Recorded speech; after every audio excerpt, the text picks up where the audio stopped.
এর একটি রূপরেখা তুলে ধরা হয়েছে। এখানে বলা হয়েছে তোমরা ঈমান আনো মানুষেরা যেভাবে ঈমান এনেছে। এখানে নাস বলতে আল্লাহর রাসূলের সাহাবাই কেরাম রাদিয়াল্লাহু আনহুমকে বোঝানো হয়েছে।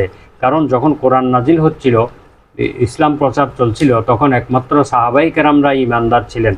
সুতরাং এখানে নাস বলতে মানুষের মতো ঈমান আনো, মানুষ বলতে এখানে সাহাবাই কেরামদেরকে বোঝানো হয়েছে।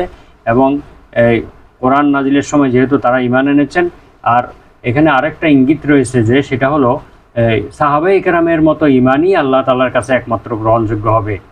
অন্য কোনোভাবে ঈমান আনলে, অন্য কোনো ব্যাখ্যা গ্রহণ করলে সেটা গ্রহণযোগ্য হবে না। কারণ আল্লাহ তাআলা এখানে সাহাবাই কেরামের ঈমান যে গ্রহণযোগ্য হবে তার ইঙ্গিত দিয়েছেন। তাফসিরে ইবনে কাসিরে এটা উল্লেখ রয়েছে। তো আমরা সর্বযুগের মানুষ কিয়ামত পর্যন্ত সাহাবাই কেরাম হচ্ছেন আমাদের ঈমানের মাপকাঠি, ঈমানের কষ্টিপাথর। আমাদের ঈমানকে যাচাই করতে হবে সাহাবাই কেরামের ঈমানের উপরে। তারা আল্লাহর প্রতি কীভাবে ঈমান এনেছেন, আখিরাতের প্রতি কীভাবে ঈমান এনেছেন, ফেরেশতাদের প্রতি, কিতাবসমূহের প্রতি, নবী রাসূলগণের প্রতি কীভাবে ঈমান এনেছেন, ঠিক সেভাবেই আমাদেরকে ঈমান আনতে হবে। অন্য কোনো পথে যাওয়া যাবে না, কারণ এখানে আয়াতে বর্ণনা সুস্পষ্ট। তাহলে আরেকটি বিষয় হলো, এখানে তারা বলে যে আমরা কি নির্বোধদের মতো ঈমান আনবো। এখানে দেখা যাচ্ছে যে সহজ সরল সাহাবায়ে কেরাম এবং পৃথিবীর শ্রেষ্ঠ মানুষদেরকে তারা নির্বোধ বলতেছে।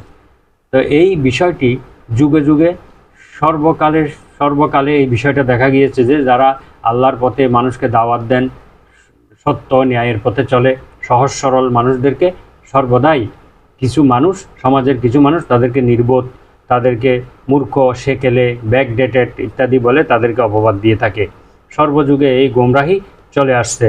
মূলত আল্লাহ বলছেন যে মূলত যেই লোকেরা এই কাজগুলো করে তারাই মূলত নির্বোধ এবং মূর্খ, কিন্তু তারা সেটা বুঝতে পারতেছে না। তারা দুনিয়াবি সামান্য স্বার্থের লোভে তারা মনে করতেছে তারাই সবচেয়ে চালাক, তারাই সবচেয়ে শ্রেষ্ঠ মানুষ, কিন্তু প্রকৃতপক্ষে তারাই হচ্ছে সবচেয়ে বোকা। কারণ তারা আখিরাতের সেই মহামূল্যবান নিয়ামতের বিনিময়ে তারা দুনিয়ার সামান্য স্বার্থকে তারা ক্রয় করে নিয়েছে।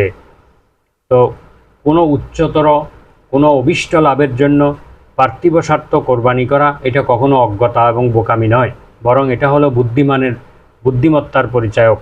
কিন্তু মুনাফিকদের কাছে এটা একটি বোকামি, কারণ তারা দুনিয়ার স্বার্থকে সবচেয়ে বড় করে দেখে। দুনিয়ার অর্জন, দুনিয়ার পদ পদবি, লোভ লালসা, সুখ শান্তি, আরামায়েশ, এগুলি তাদের কাছে উন্নতির একমাত্র উপায় বলে, অবলম্বন বলে মনে করে।